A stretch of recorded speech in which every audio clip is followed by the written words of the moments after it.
D K Shivakumar ಅವ್ರಿಗೆ ಈಗಾಗಲೇ ಪಟ್ಟಾಭಿಷೇಕ ಕಟ್ಟಬೇಕು ಅಂತೇಳಿ ಈಗಾಗಲೇ ಸಿದ್ಧತೆ ನಡೆದಿರುವಂತದ್ದು. ಸದ್ಯ ಈಗಾಗಲೇ ಡಿ ಕೆ ಶಿವಕುಮಾರ್ನ ಭೇಟಿಯಾಗಿ ಶಾಸಕ ಶಿವಲಿಂಗೇಗೌಡರು ಬಂದಿದ್ದಾರೆ. ನಾನು ಮಾತಾಡ್ತೀನಿ. ಸರ್, ಈಗ ಪಟ್ಟಾಭಿಷೇಕ ದಿನಾಂಕ ಒಂದಿಷ್ಟು 3ನೇ ತಾರೀಕು ಆಗ್ಬೇಕಾ 5ನೇ ತಾರೀಕು ಆಗ್ಬೇಕಾ ಪಟ್ಟಾಭಿಷೇಕ? ಒಂದಿಷ್ಟು ಗೊಂದಲ ಇತ್ತು. ತಾವು ಡಿ ಕೆ ಶಿವಕುಮಾರ್ನ ಭೇಟಿಯಾಗಿ ಬಂದಿರಿ, ಏನೆಲ್ಲ ಮಾಹಿತಿ? 3ನೇ ತಾರೀಕು ಆಗುತ್ತೆ.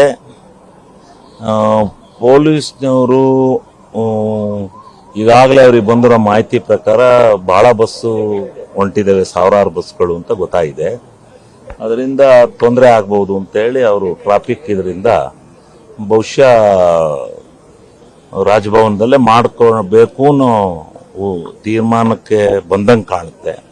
ಬಟ್ ಇನ್ನು ಮುಂದೆ ಏನಾಗುತ್ತೋ ಗೊತ್ತಿಲ್ಲ.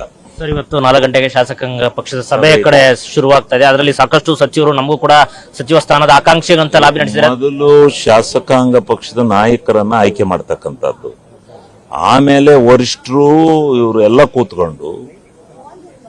ಎಲ್ಲ ಕೂತ್ಕೊಂಡು ಯಾರು ಒಂದು ಹಂತದಲ್ಲಿ ಸಚಿವ ಸ್ಥಾನನ ಒಂದೇ ಕ್ಯಾಬಿನೆಟ್ ಮಾಡ್ಬೇಕ, ಎರಡು ಸಾರಿ ಮಾಡ್ಬೇಕು ಅನ್ನೋದನ್ನ ತೀರ್ಮಾನನ ಹೈಕಮಾಂಡ್ ಮಾಡುತ್ತೆ.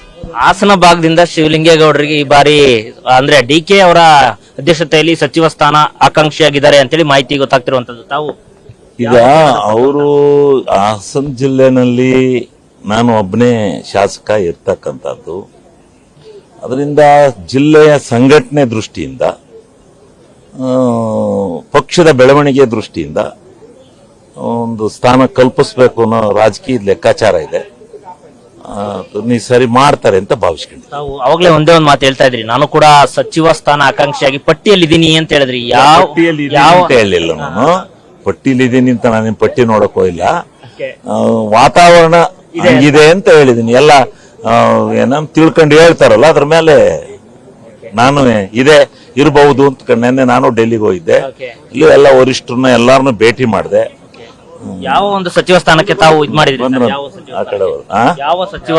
ಇಲ್ಲ, ಅವೆಲ್ಲ ಈಗ ಆಗಲ್ಲ ಸರ್. ಅವೆಲ್ಲ ಅನೌನ್ಸ್ ಮಾಡಿ ಪಟ್ಟಿಲಿ ಇದೆ ಅಂತ ಹೇಳ್ತಾ ಇದ್ದಾರೆ.